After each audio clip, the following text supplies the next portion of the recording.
संतप्त मानस शांत हूँ, जिनके गुणों के गान में वे वर्धमान महान जिन विचरे हमारे ध्यान में। शिविर समाप्त हो गया है। सब लोग शांति से बैठे रहें और सब प्रगति के समाचार भी सुन लें, इसलिए ये समापन समारोह भी मेरे प्रवचन के पहले ही कर दिया जाता है।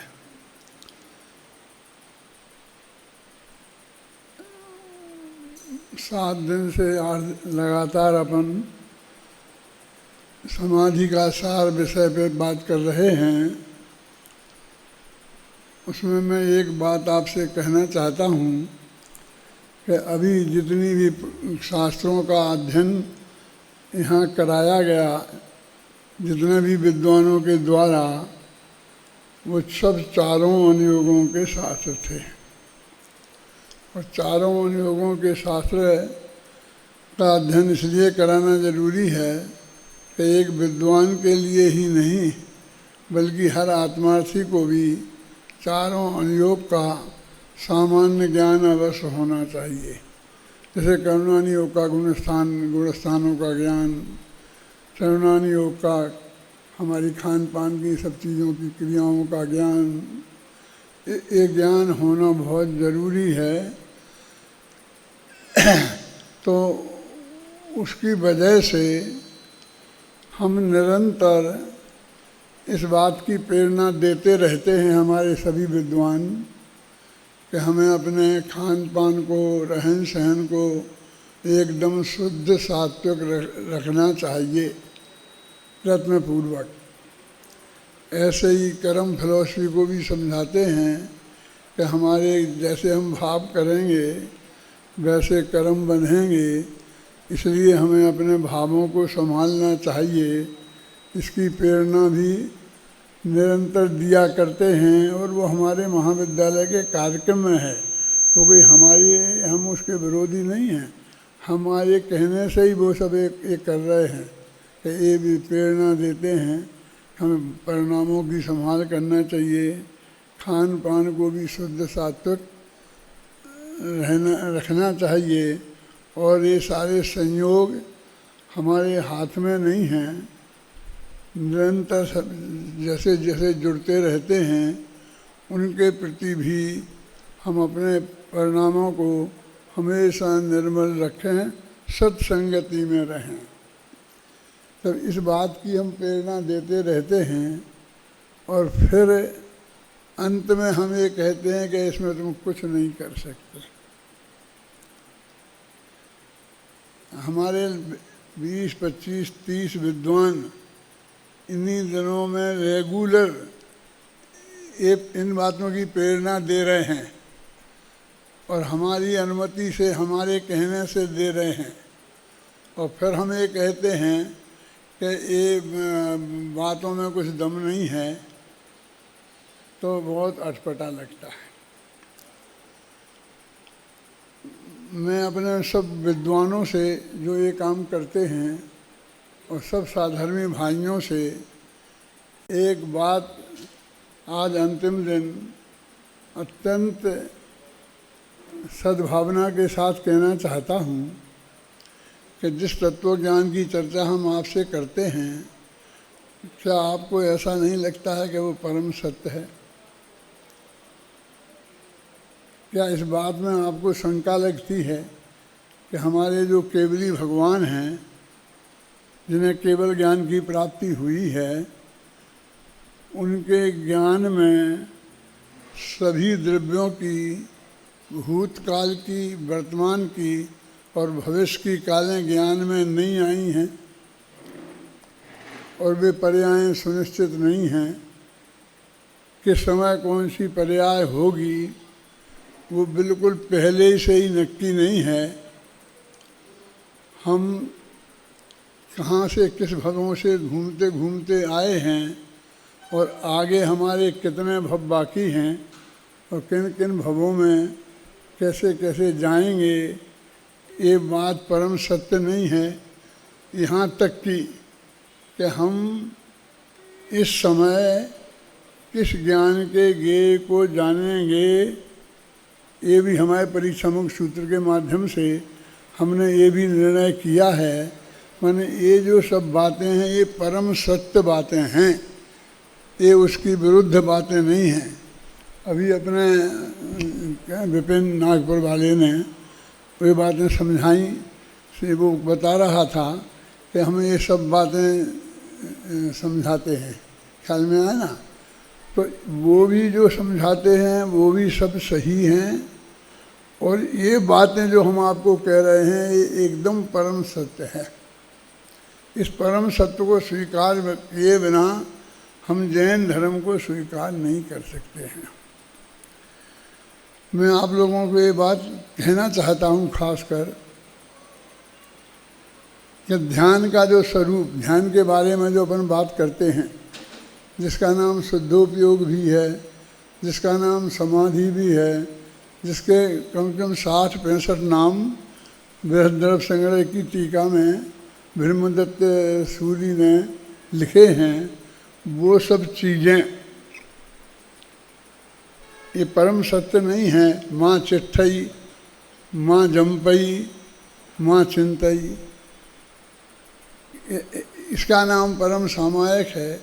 माने ये बातें भी बहुत सर्वोत्कृष्ट हैं और परम सत्य हैं। ऐसा नहीं हम अनजाने में कुछ नहीं कर रहे हैं, आप लोगों को वो बातें सिखा रहे हैं कि हमारा शुद्ध सात्विक भोजन कैसा होना चाहिए, हमारा खान पान रहन सहन कैसा होना चाहिए, हमारा व्यवहार कैसा होना चाहिए, वो भी अत्यंत आवश्यक हैं। और ये बातें जो बता रहे हैं ये भी परम सत्य है। ध्यान का हमारा स्वरूप ही हमारे ख्याल में नहीं आया, और इन बातों में मैं जो अभी ज़्यादा गहराई से अनुभव कर रहा हूँ कि सब बातें हमारे विद्वानों ने पढ़ ली हैं, कोर्स में भी हैं, और उनको भी हमने ये सब सिखाई हैं, बताई हैं, पढ़ाई हैं। फिर भी वो गहराई से कि हमारे परिणाम सब नक्की हैं। जैसे कि हमारा अगला भव जाने का नक्की है, और शास्त्र में आया कि तीन भव तो आगे के हमें भामंडल में दिख जाते हैं, केवल ज्ञान में तो अनंत दिख जाते हैं। अनंत हों तो जिन्हें शीघ्र मोक्ष जाना है तो उनको तो अनंत होता ही नहीं है। तो ये बात अत्यंत सत्य होने पर है। तो वहाँ जहाँ हमें जाना है, तो वहाँ जाने के लिए जैसे पुण्य पाप कर्म की ज़रूरत है, शास्त्र में लिखे ना करुणान योग में कि देव गति में जाना है तो देव गति का बंधना, देवायु का बंधना, और उसकी ये सब स्थिति कितनी बंधना, ये सब बातें बिल्कुल सुनिश्चित हैं। और वो कैसे भावों से बंधती हैं ये भी बिल्कुल नक्की है। तो अब मेरी समझ मैंने बहुत विचार करता हूँ कि फिर हमसे ये कहना कि अपने परिणामों को संभालो, सुधारो, इसका क्या अर्थ है? जब वो बिल्कुल पक्की है और नक्की है और उसमें रंच मात्र भी परिवर्तन करना संभव नहीं है, तो फिर उस उपदेश का क्या मतलब कि इन्हें करो, और करो का उपदेश के साथ में फिर ये तुम कर नहीं सकते हो, उसकी कर्तृत्व बुद्धि से अपने को हटाओ और बिल्कुल उसके भार से मुक्त हो जाओ। माथे पे उन्हें करने का भार मत रखो। तुम्हारी परिणति में तो वे नियम से होंगी ही, और उन परिणति के कर्ता तुम ही कहलाओगे ना, यह परिणमति सा करता। लेकिन हमारे माथे पर वो बोझा बना रहता है, ये सब जानने के बाद, ये सुनने के बाद भी, और हम उसके प्रयत्न में लगे रहते हैं, जबकि वो प्रयत्न कभी सफल होने वाला नहीं है। और वैसा मोटा हमें ख्याल में भी नहीं है। ना तो हमारे ख्याल में ये है कि हमको कौन सी गति में जाना है, कौन से स्वर्ग में जाना है, वहाँ कितनी स्थिति होगी, कैसे संयोग होंगे, ये बिल्कुल पता नहीं है। बस मोटा मोटा समझ लो ख्याल है कि ऐसी परिणति जिन जीवों की होती है वो देव गति में जाते हैं, मोटा मोटा ख्याल है। जब हमें पता ही नहीं है कि कैसे परिणामों से, कैसे भावों से होता है, हम काय के लिए प्रयत्न कर रहे हैं। और जो परिणाम होने वाले हैं हमें उनका भी पता नहीं है। तो ऐसे परिणाम ना हों और ऐसे परिणाम हों, इसका क्या मतलब है? मैंने उसकी पंक्ति में लिखा है कि हम तुमसे ऐसे परिणाम मत करो और ऐसे परिणाम करो, ये नहीं कहना चाहते हैं। और ये भी नहीं कहना चाहते हैं, हम तो ये कहना, एक करने का भार अपने माथे से उतारो, क्योंकि वो परिणाम तुम्हारे करने के विकल्प से नहीं होंगे, वो सहज होते हैं, वैसे होते ही हैं, उनकी परंपरा वैसी बंधी हुई है। और उसमें तेरे अपने माथे पर रंच मात्र भी बोझा रखने की जरूरत नहीं है, ये समझा रहे हम तो माथे का बोझा उतारने के लिए कह रहे हैं। एक कल्पना लोक में विचरण करने के लिए कह रहे हैं कि ऐसे विकल्प करने का, विकल्प इसमें भी तो ध्यान नहीं होता ना। आत्मा का ध्यान शुद्धोपयोग विकल्प में, निर्विकल्प अवस्था में होता है। तो हम भी तो उन विकल्पों को ही छोड़ने का कह रहे हैं, और फिर वो कहता है उन विकल्पों के छोड़ने के प्रयत्न में लग जाता है। तो हमें तो उसे पूरी तरह निर्विकल्प निर्भर करना है। प्रमोद जी ख्याल आ रही मेरी बात? तो हम ये कहते हैं उसका बोझा भी अपने माथे पे मत रखो, वो सब नक्की है, सहज है, एकदम सहज है। इसका नाम है सहजता। हमारे ख्याल में आए तो ये कब आएगी? जब वो वस्तु का स्वरूप जो हाथ पर रखे हुए आंवले के समान अत्यंत स्पष्ट है, वो हमारे ख्याल में आएगा और वो हमारे चिंतन की प्रक्रिया में आएगा, तब वो हमारा चिंतन रुकेगा। नहीं तो हम ये करने वाले के विकल्पों में लगे रहेंगे। देखो ये समझाने के लिए सारा उपक्रम हम करते हैं, सारी व्यवस्था करते हैं, इतना धन्यवाद देना पड़ता है। हम इसको उसको उसको, उसने ये किया, उसने ये किया। हम एक करते कहते परेशान हैं, किसी ने कुछ नहीं किया। अब ये हमारे सामने इतना गिना देता है कि इतने लोगों ने इतना इतना किया है, धन्यवाद हम देते हैं। तो इन दोनों में परस्पर विरोध नहीं है। वो जो कह रहे थे ना, क्या नाम, विपिन, ज्ञान के गेयाकारों का वजन नहीं होता है। वो ऐसे उसे डर लगता है कि गेय के आकार मेरे ज्ञान में आ गए, उससे मेरा ज्ञान मैला हो गया। वो आपको समझा रहे थे, बहुत कोशिश कर रहे थे कि अग्नि झलकने से ज्ञान दर्पण गर्म तो नहीं हो जाता है, हैं? अभी मैं पूछा, सामने धूल उड़े, वो गर्दन उस पर न जाए, कांच तक नहीं पहुँचे, लेकिन सामने धूल उड़े और उसका प्रतिबिंब दर्पण में आए, तो दर्पण मैला होगा कि नहीं होगा? हैं? तो वो उसकी धूल की जो धूलपना है वो भी उसमें जाएगा तो वो फीका भी दिखेगा, लेकिन वो फीका बिल्कुल हुआ नहीं है, वो उन गेयों का प्रतिबिंब है। तो तुम गेयों को ज्ञान में आने से घबराओ मत, ये समझाना चाहते हैं। वो लोग समझाना क्या चाहते हैं, हमको ये डर लगता है कि गे ज्ञान में आएंगे तो गेयों का असर कुछ ना कुछ तो पड़ेगा, तो कुछ ना कुछ तो ज्ञान मैला हो जाएगा, ऐसा हमें भय लगता है। तो वो वहाँ पर समझाया गया है। तो ये जो अत्यंत तत्व की बातें हैं, और ये सब बातें गुरुदेव श्री ने भी बताई हैं और शास्त्रों में भी हैं, और हम भी बताते हैं, और अब तो बेटा तुम भी बताते हो। अभी कोई भी विद्यार्थियों से कहीं भी प्रवचन सुन लो उनके तुम, तो वो ये बात उनके में आए बिना रहती ही नहीं है। ये बार बार हमसे तो लोग कहने सहजता का बात है, सहजता का वातावरण चल रहा है, का क्या मतलब है? वातावरण चल रहा मैंने क्या, सब जगह वही वही वही वही की बात चल रही। हमको तो वो सुन करके प्रसन्नता होती है, लेकिन मैं ये कह रहा हूँ उसके बावजूद भी अभय जी मेरे को ऐसा दिखता है, अनुभव में आता है कि हम अभी उस पर जितनी दृढ़ता से चलना चाहिए हम चल नहीं पा रहे। हमारे अंदर वो कमजोरी है, वो भी मैंने विचार किया है कि सब हमारे शास्त्रों में भूमिका के अनुसार जिस भूमिका में जैसे विकल्प आएंगे वो हम उन्हें आने से रोक नहीं सकते।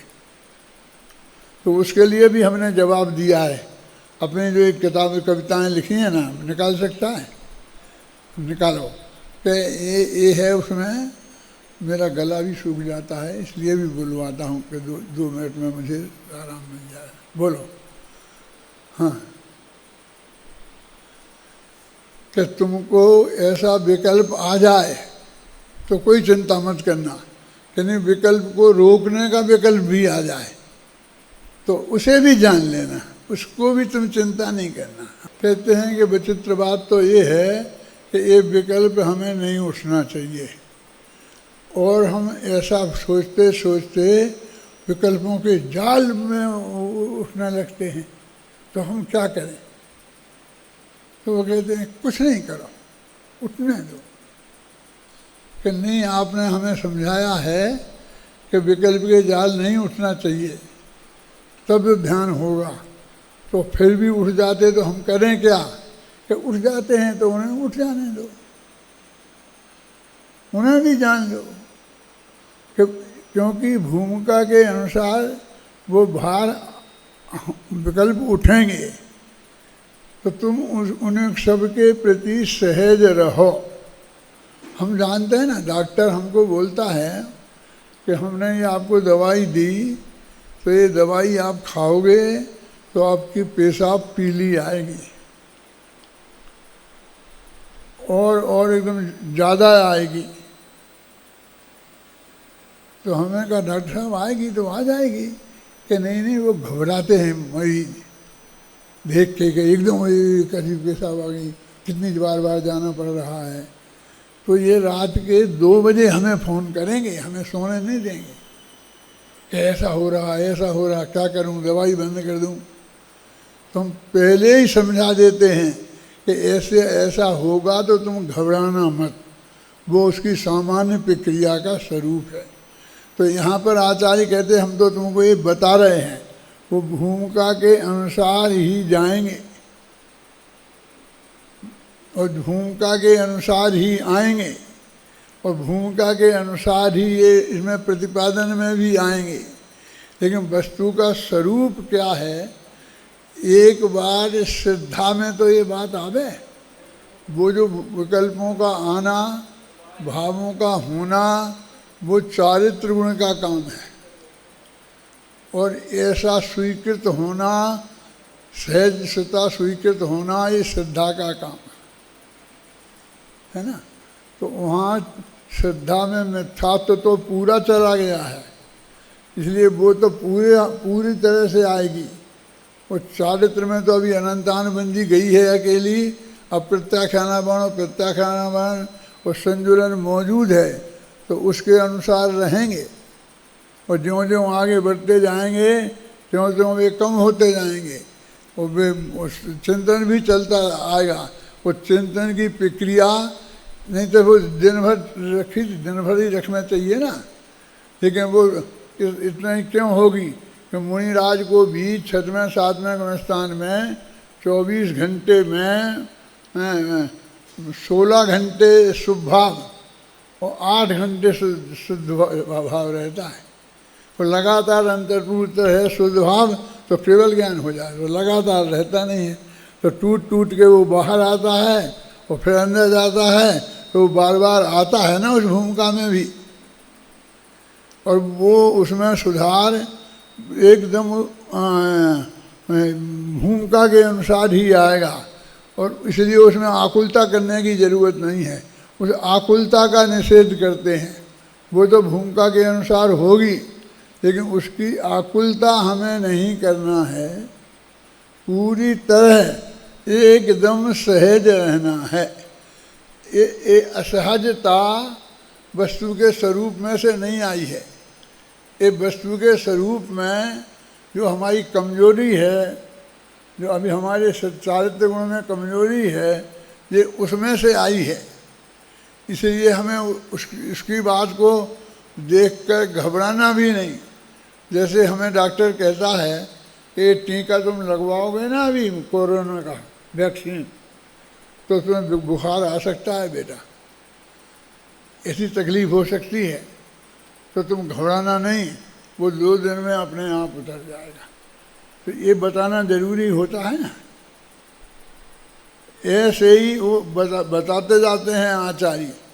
तो दोनों बातें आएंगी तो आपको घबरा कर नहीं, सहज निर्णय करना है।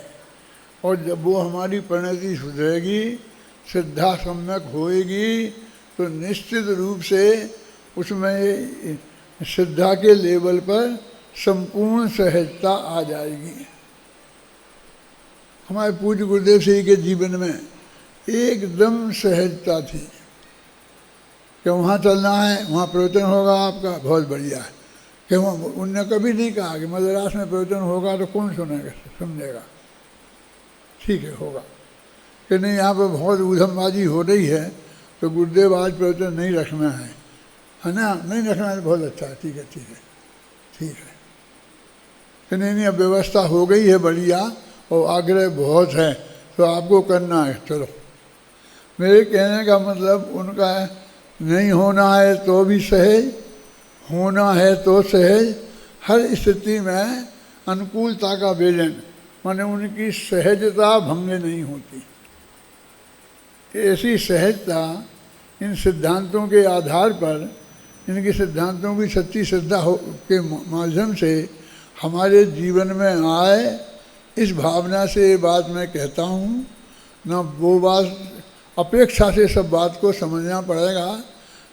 ये पंक्तियाँ भी मैंने लिखी हैं कि अपेक्षा समझोगे नहीं तो निरंतर तुम्हारे चित्त में आकुलता बनी रहेगी। इसलिए तुम्हें अपेक्षा समझो तो ये जैन दर्शन समझ में आएगा, बिना अपेक्षा के समझ में नहीं आएगा। अपेक्षा को समझना ही एकमात्र उपाय है। कौन सा छंद है, कैसे बोल रहा है? अपेक्षा को समझना ही एकमात्र उपाय है, नहीं समझी अपेक्षा तो उलझना ही नियति है। यदि चाहते हो सुलझना तो अपेक्षा पर ध्यान दो। अपेक्षा समझे बिना तुम पार पा सकते नहीं। शादवादी जैनियों की शादवादी पद्धति को समझना ही समझ लो, बस एकमात्र उपाय है। एकमात्र उपाय है कि आपको अपेक्षा समझनी पड़ेगी, तो कहीं आपको आकुलता नहीं होगी।